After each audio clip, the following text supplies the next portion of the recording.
So Bill, can I just turn it over to you and you want to? You can even turn it right over to Nancy Schultzenberg. She is our audit partner here from Bergen KDV. Well, we'll do that then. Good evening, Welcome, everyone. Nancy.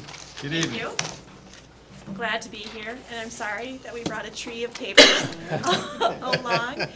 But we're not going to go through the 3 bound documents. We're going to go through the PowerPoint that you received. Got the highlights in here. Is that this one? Yes, the stapled. Very good. And I will preface, now if there is any of these documents you don't want the paper copies of them, give them back to me. We will have this on our city website. We will have electronic versions available starting tomorrow. So. But you can keep them at your desk for now. Thanks for some good reading. All right, so we'll get started. Yes. First of all, the main focus of our audit is to give an opinion on your financial statements. So the financial statements are prepared by management, and it's our responsibility to issue that opinion. So we test some balances, we look at some transactions, and overall make sure everything looks okay. And the opinion that we're issuing. Pull the mic a little closer, maybe. See if Better? it's- Is it on? Is it on, Jim? It is pretty Okay. Better? There you Okay. go. All right, good. Okay. So we're issuing an unmodified opinion for the city of Fergus Falls this year. It is the best opinion that we can offer, a clean opinion, if you will. Basically provides assurance that the financial statements are fairly stated in all material respects based on our audit. In addition to that opinion letter, we have several other communications that we issue. The first one being a report in accordance with government auditing standards. So because of some of the funding that the city receives, we're required to take a closer look at your internal controls and also at your compliance with laws, regulations, contracts, grants, those types of things. So based on the completion of our audit in accordance with those standards, we had one internal control finding. It's the same finding that the city has been getting, the lack of segregation of accounting duties. So we as auditors have 3 choices, or 3 buckets, if you will, that we can put our findings into, the most significant being a material weakness. And then middle level findings, still less than a material weakness, but still warrant some attention by this group, would be a significant deficiency, and that is where the lack of segregation of accounting duties falls. And then we also have other deficiencies that we just discussed with management, more the housekeeping type things. We don't put those in writing. So again, just the one internal control finding, the lack of segregation of accounting duties, and that's really common, especially in a city of this size. It's really just due to the limited number of people that you have in your finance department. There is some overlap of the segregation of duties that you have. So again, a middle level finding, not a material weakness. And not something even at this point that we would recommend you correct, but just something that you remain aware of. In addition to that government auditing standards report, we issue a report on Minnesota legal compliance. So on an annual basis, the Office of the State Auditor issues a checklist that covers 7 broad categories of legal compliance, and we completed that checklist and had no findings this year. And then finally, we have a communication letter, and in that communication letter, there is a section titled Required Communication. So these are things that our standards require us to put in writing to you. That would be our tool if we had any disagreements with management or anything significant or unusual that we uncovered during the audit. And I just want to tell you tonight that nothing strays from our standard language in that area, so there was nothing to report. And then finally, we have financial analysis, and that's where we're going to spend most of the time that we have this afternoon going over. So starting out, taking a look at your general fund. What we have in the first chart is the general fund balance. So overall, this was up just about $11,000 from 2016 to 2017. So really almost a break-even year in the general fund. If you look at the categories of fund balance down on the bottom there, the green, that is the top part of the bar chart, represents your unassigned fund balance. So this is what's available to spend at the city's discretion in future years. And you do have a fund balance policy that outlines a minimum in that category of 35 to 50% of subsequent years' expenditure budget. At the end of December 2017, that was about 39% of the subsequent year's budget. So right within that set policy.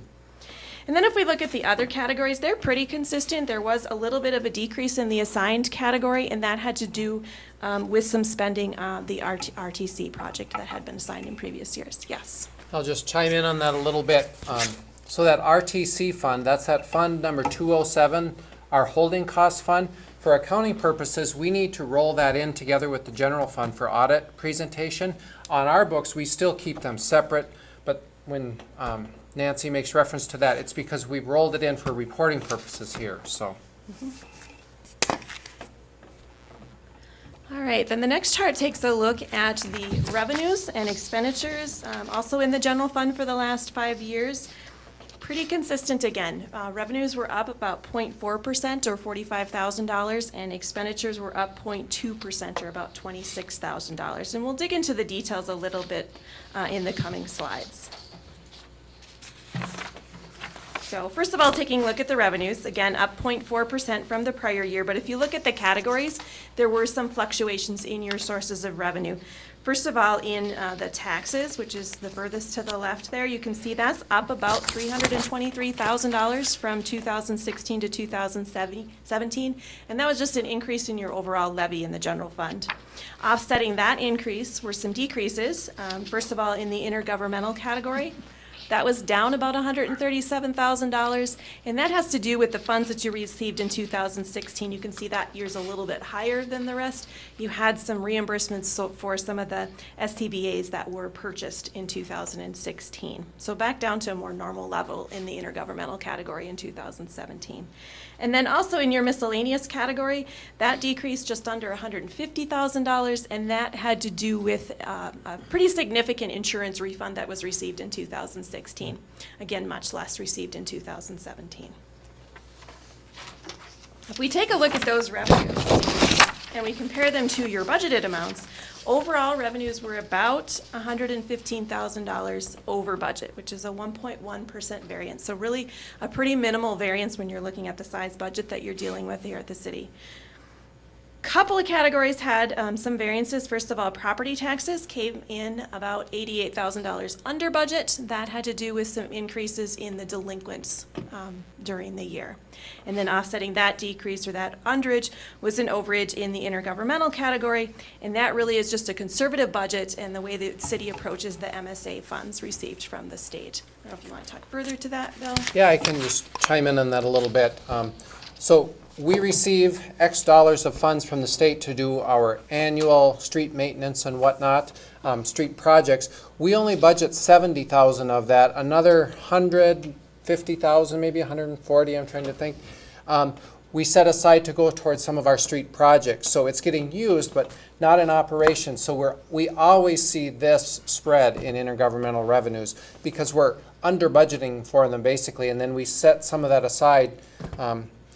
One thing we did for years was put aside some of that funding to go towards the Tower Road and Bridge project.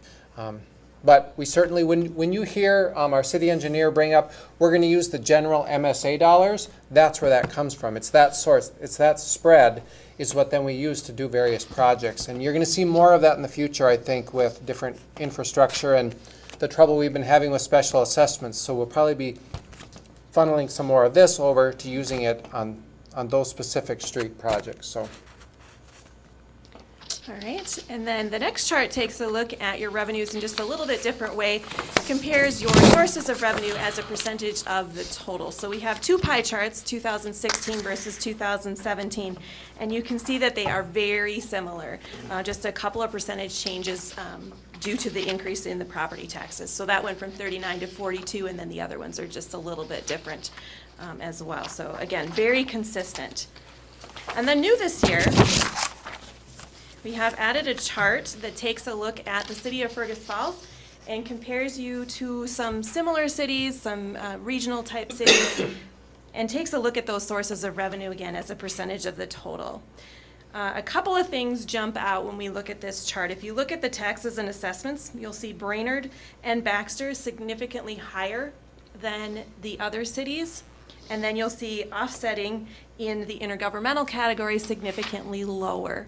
So when we look at Brainerd accounts for things in a very different way than Fergus Falls. They have separate funds for public safety. The airport is a separate component completely. It's not part of the city. It's a component unit.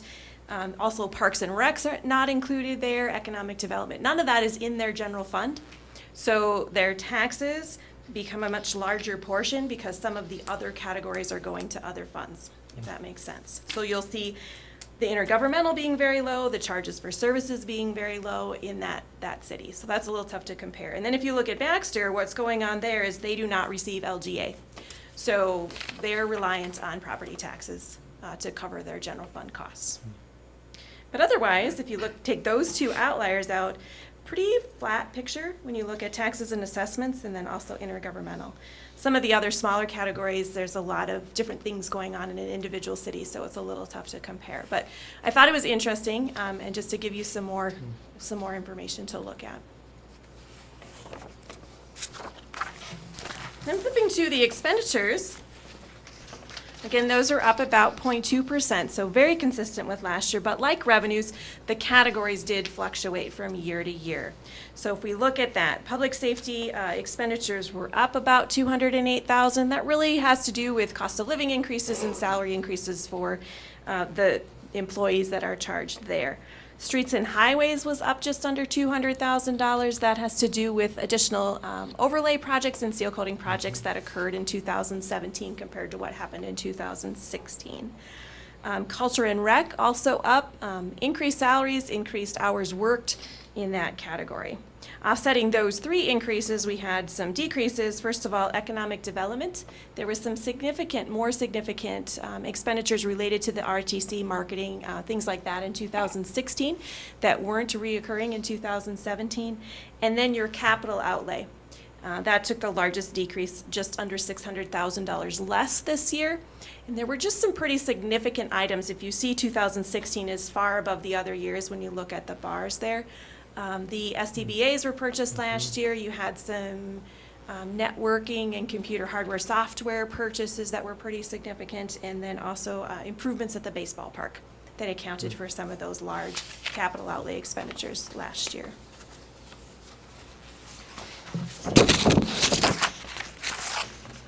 Looking at the expenditures and comparing those to budget, expenditures were actually under budget by about 11.2%.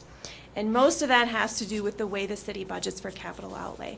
So the budget is there as a savings tool. So you budget the expenditures even though they may be occurring in a much later period. So that accounts for just under $1 million of the total variance. And then a couple other categories. General government was under budget. There was a contingency included in the budget in that category that went unused during the year. And then finally, streets and highways. That had to do with salaries. Some of those people are working in some of the utility areas, so the salary expenditure went to those funds rather than the general fund. I'll chime in on that a little bit. As we look at that, and if you recall when we went through the budget last year, we've seen this trend where, like in our streets and highways, we've been underspending in some of our salaries. In other words, our people are working in other areas of the city, so not charging their time there. So we did bring that budget down for 2018. Somewhat. We tried not to take it too far down, but brought it down somewhat. So that was in some of the adjustment as we budgeted for the current year that we are in. So, Question, so we set our tax levy on the budget for most of these departments, right? For like general Yeah. government. So when it comes in low, what happens there? well, it depends where budget, I should say. where they're working. So if they were budgeted in streets, but they worked more in park and rec, no change because those are both general fund items. But if they're over in the utility funds, then their time is getting charged there. So then the fund balance would have grown by that. But as you know, where it all nets out, we were at like an $11,000 growth. Sure. So we'd have to pick that apart individually. But if you just look at this from a real simplistic view, like almost everything other than economic development is the blue is less than green. Yeah. Which would tell me that we've spent less than we budgeted for, which our tax levy is based on our budget. So is there money somewhere that didn't get spent that carries over, or? in the far right column, the capital outlay, that's that savings account mechanism where we're budgeting there. For instance, the fire department. We budget, I think, 50,000 just in that one line item. And if none of that is spent, it's kept in that account, moved forward to the next year. So in essence, it gets put into the fund balance, but it's still segregated out for that future fire department, fire truck purchase, for example. And Yeah. you have some things in the streets and highway category that are like that too, right? Like snow removal, that kind of thing? Thank you. That Yep. get carried forward to the next Snow year? removal, we carry forward the unused balance, so that rolls forward. In general government, that contingency that she talked about, that we carry forward, that is for benefits owed upon retirement. So we need to, Carries forward. yes, that carries forward. So there's quite a few different things. And that's, I don't know if it was a couple months I came forward and asked for budget adjustments to carry forward capital outlay, things like Oak Grove Cemetery allocation, some of that stuff, so, Thank you. yep. Yeah, there's more detail on the fund balance on page 75 of the Oh, I'll get large it. document. Yep. So when you get to page 75, tune in. She got you. But read everything else first before Yeah. getting to Exactly, no skipping ahead. All Well, right. we all knew that, we read it. Yeah, come on, Ben. Is his nose growing? I'll teach you.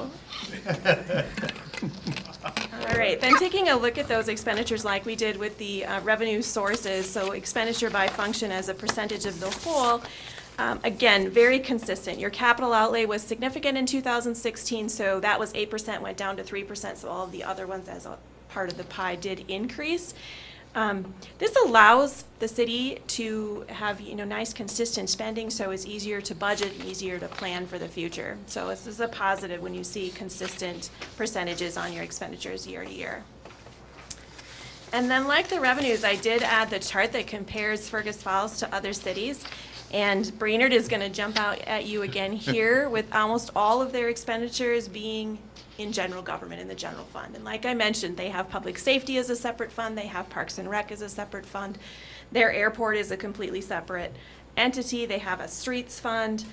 So everything really is in some other fund in their financial statements. So that one jumps out.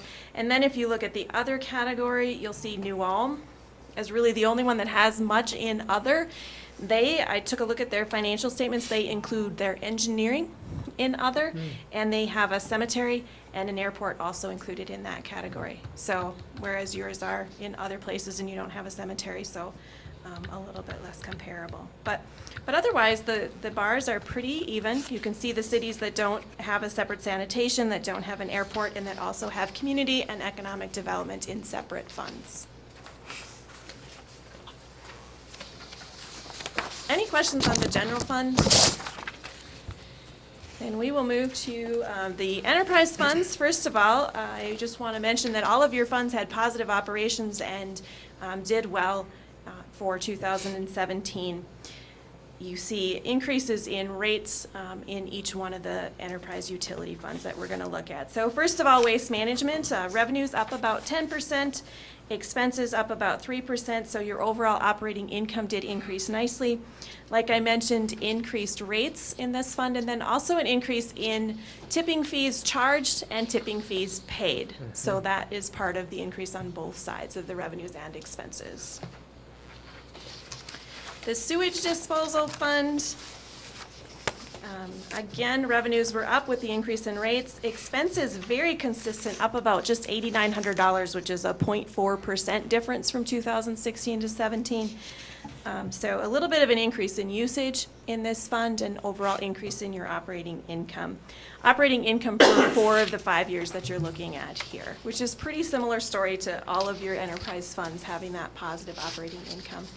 And what we see in a lot of cities is that depreciation, which is a non-cash item that's charged to your enterprise funds, it's using up of your long-term assets over their life, and it's charged on an annual basis.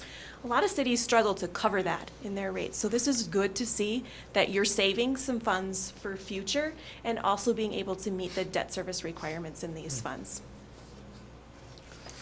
Moving then to the water fund, again, very similar, revenues up 2.5%, expenses up 1.6%, so overall operating income of about $644,000 for the year.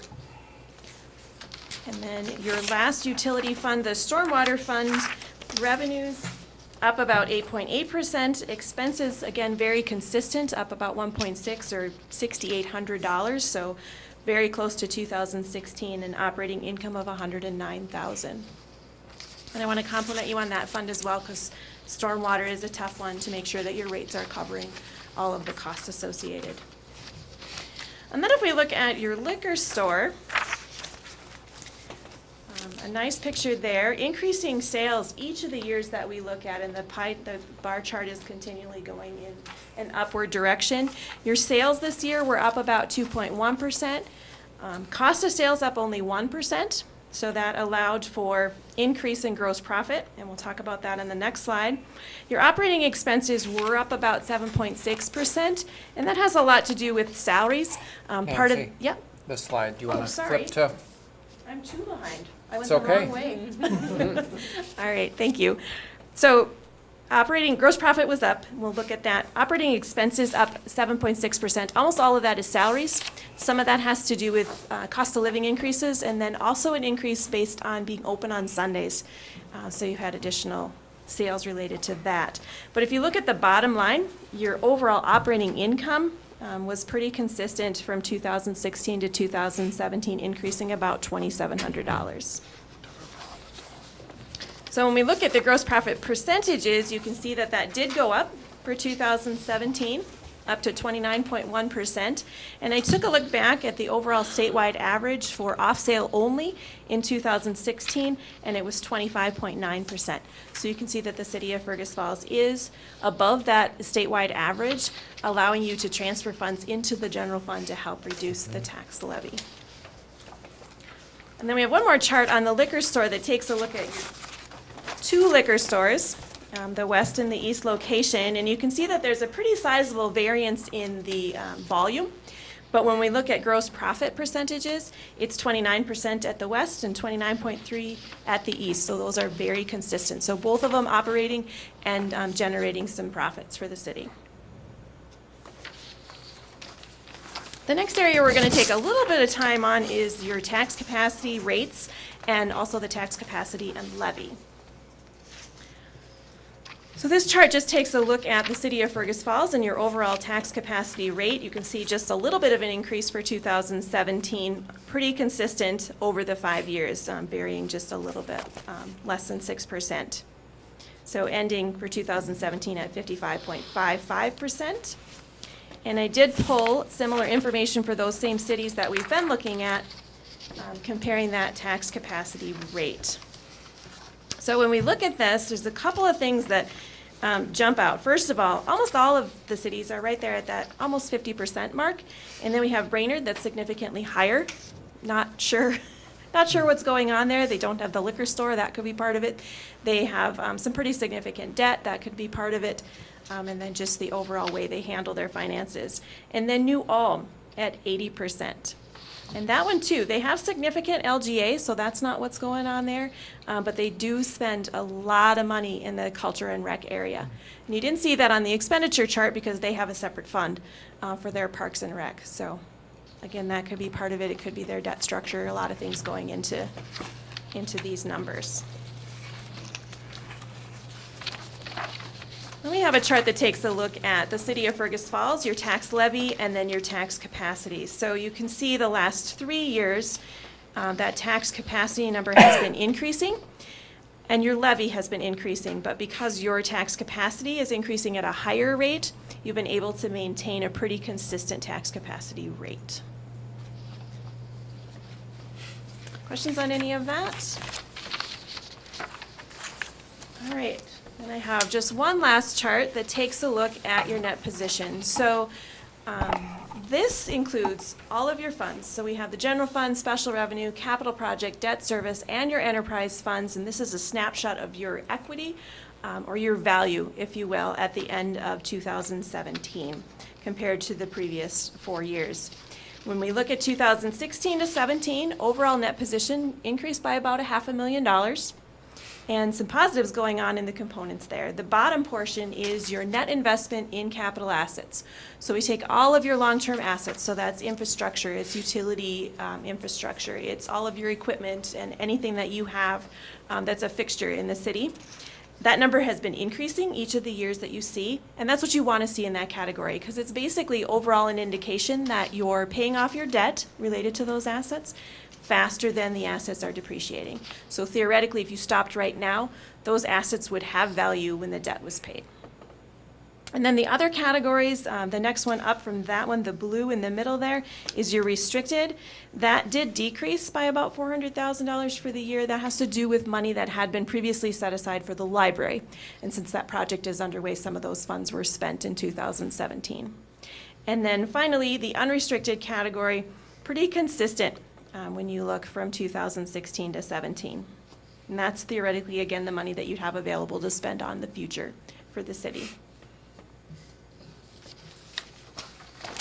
All right, any questions? Question, so that Yes. money that unrestricted from 2014, Mhm. like 5 million or 6 million,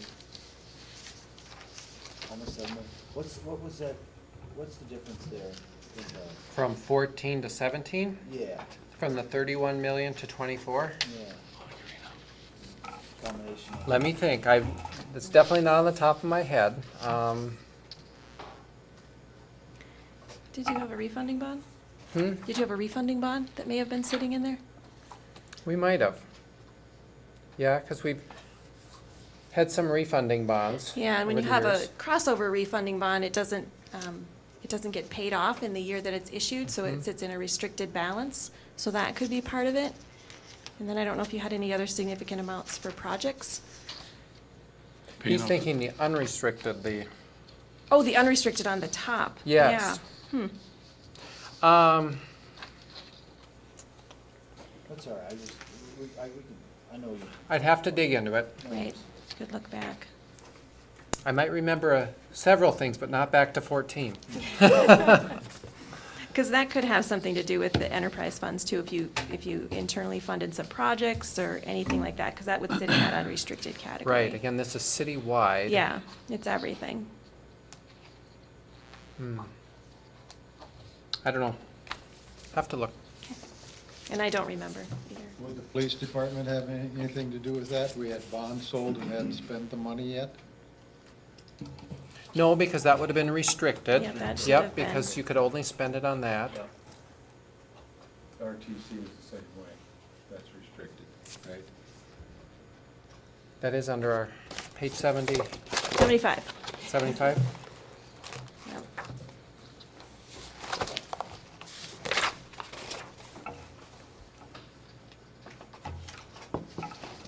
No, regional treatment center is, it's assigned fund balance, so that would be in the unrestricted, right? Right. So part of that would be the spend down of that $1 million of the RTC over the years. Good thinking, Jim. Yeah, Yeah, and some of that's your- part of that. Yeah, some of your capital project money is, I stayed up all night. And other capital project funding, like Nancy's saying, could be part of that too, where we've saved up and, okay, and we bought a fire truck in there, I think, what year was that? 14, 15? That last one, so that could be the same kind of scenario where we would have built up funds.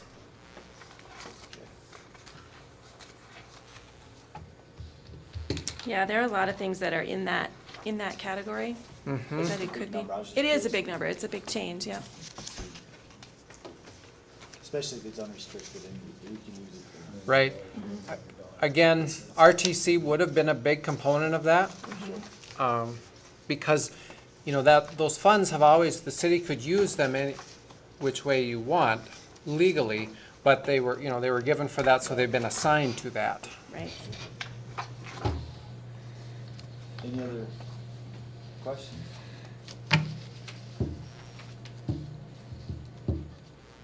Very good job. Thank Thank you. you, Nancy. Thank you very much. Well, thanks for giving me some time tonight, I appreciate it. And I appreciate the 4:30 meeting, that's very nice. Before I go, I would like to thank Bill and his staff. They did a very nice job of being well-prepared for the audit, As always. as always, exactly. Thank you. Yep, thank you. Thank you, Bill. Thank you, Sandy. All right, so we will be on recess until 5:30. Bill, it does help that we've used the same audit firm for years too, so you kind of get to. Yeah. Get to know what you want and what you need and all that stuff, so. Yeah, we do, Why don't you come up and touch on that a I'll little talk bit? a little bit about that. We are required in our standards, and this was implemented maybe 10 years ago, we're required to always have an element of unpredictability. So he can be as prepared as he wants to. We're always gonna look at something that we haven't looked at before.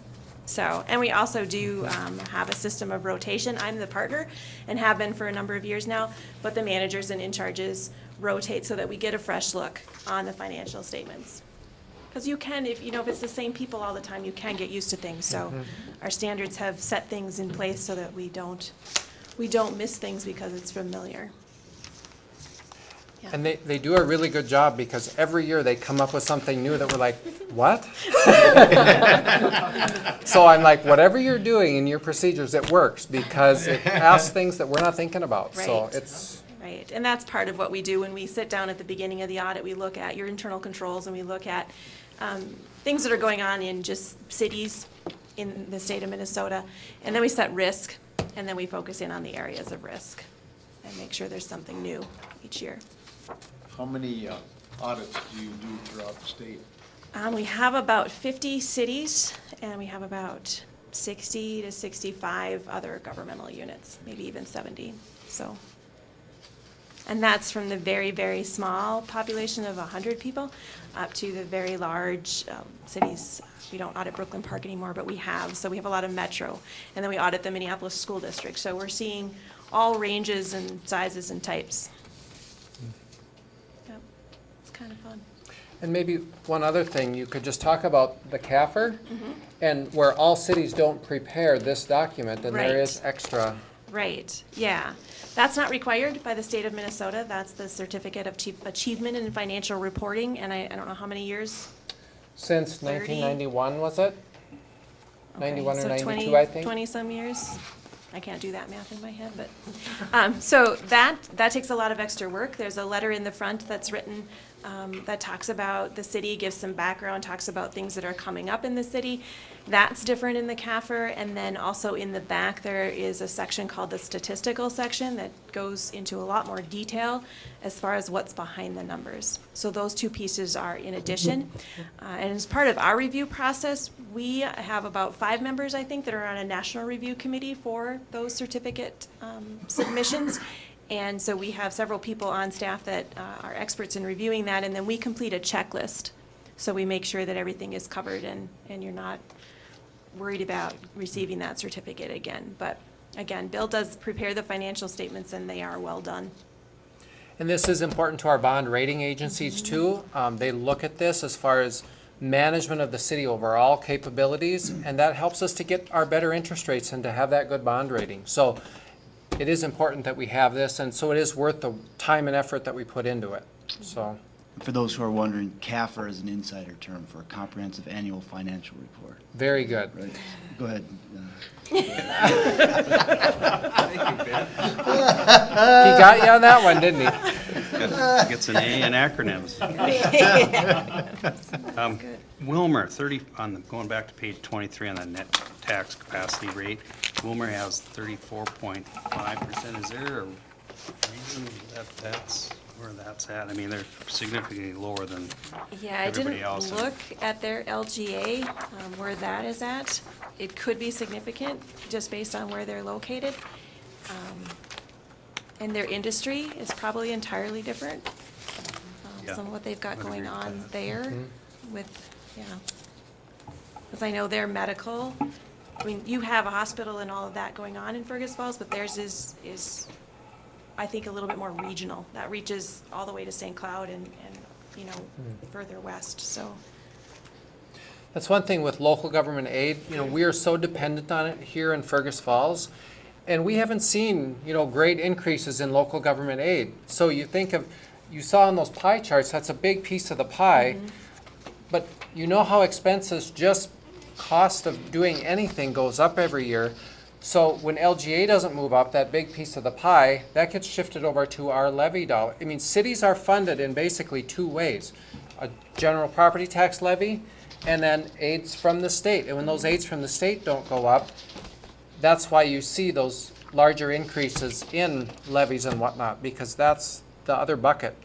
So always keep that in mind. That's our two main funding for a city is state aids and local property taxes. So. Right, and when you look at the way projects are handled, that's entirely different by city too. Some of them are completely developer-driven, paid for, and then contributed to the city. Some of them are done in a combination of property taxes and special assessments, and some of them are almost completely done in special assessments. So that, that whole philosophy is different everywhere that you go. So then, don't take this the wrong way, what good's this chart? I mean, you go from, you're showing, what does it help, how does it help us out to look at this? I think just it gives you an idea how different cities are. And that was kind of the focus when Bill and I talked about putting these in there, just to give you a comparison, to show you where you are in comparison, but also highlight the fact that every city is very different. Because you look at Brainerd, and that could be a similar city when you look at size of the city, the types of things going on in the city, but because of the way they operate and the fund system that they have set up, it doesn't compare at all. So. That's one thing we've looked at when we've contacted other cities, and I've done listservs out to the Government Finance Officers Association. They always say it's really hard to compare cities because you're comparing apples and oranges. Schools are different because you have, is it UFARs? Yep, it's UFARs. It's a Uniform Financial Accounting something. I don't quite have that one. But they're so regulated. Betty, what is that? B minus. But they're so regulated on how you have to do everything, where cities, New Ulm can do this, and, they make their choices. In Fergus Falls, then, we make choices this way. So city councils have the ability to shape, I guess, their cities. So, whereas in a school, you don't have that ability to shape, No, there's a right? set number of funds, and the exact same thing goes in those funds at every single school district. So if you have debt, it all goes in one debt service fund. There are 2 special revenue funds, and that's it. So, yeah, it's very, very different. Yeah, the range is 50, Yeah. quite 45%. We Yeah. operate a landfill. Often that's at a county level. So we're different that way. We have a library. Douglas County has the library instead of Alexandria, so. Right, and in the central Minnesota area, it's the Great River Regional, and they house the library for all the cities as a separate entity, so. Definitely a difference. That would actually be one thing, if you look at the Alexandria versus Fergus Falls and the tax capacity, that tax capacity for the library would actually go on under their county. They're being taxed at the county level, so yeah, it is apples to oranges. It definitely is, and if nothing else, that's what those charts highlight. Sure. Ben, can I ask a question? Yeah, please? go ahead. And Bill, if you'd like you to chime in on this. We just got done looking at the city of Fergus Falls and our long-term investing. So putting these things together that we see here, and we're looking at our assets, looking at a time when we're likely to come into some higher interest rates, slowly. And as we look at how we're investing and our tax capacity and the projects we have, from your standpoint, financially, and this is a larger question that we should all be thinking, not just, those that saw this report, but is it beneficial to be shifting some of those assets into a growth mode, especially in a time when we're looking at very likely, some of the best analysts are saying we're going to be having an increase in interest return? Yeah, as an auditor, I can't recommend what you do. No, I'm not asking for I could just recommendation, share, but you look at a where lot you're of, at. you look at a lot of data, right?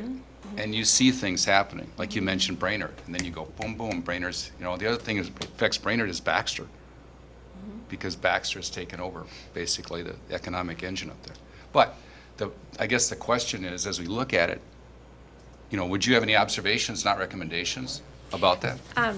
I observe that you're in compliance with your fund balance policy, and that would be a place to start if you want to change the way you're handling things. So right now, it's 35 to 50% that you're setting aside for a minimum in your unassigned category, and you're at 39, I think it's 39.4. So that's something that you can look at. You do have some upward potential there to still be in compliance with your policy. But yeah, digging into what does that look like? What does that mean for funding projects? What does that mean for debt issue in the future? You know, how are you going to pay for things? Those are all things to consider. Right. Well, that's helpful, that to set range, to know that we're not on the wrong end of that, you know, that it. No, you're Yeah. right where, right in the middle where you should be. Yeah. And overall statewide, the Office of the State Auditor recommends that same 35 to 50%, but they look at it from revenues. It's very similar. But that's a pretty common range that we see in fund balance policies for minimums in that category. Okay. Thank you. Yep. Any other questions of Nancy, or Bill, or Sandy? Thank you, Nancy. All right, very thank much. you. Thank you, Bill and Sandy, for all the work that you Good do. job, guys. Thank you. All right. You'll be back in 15 minutes.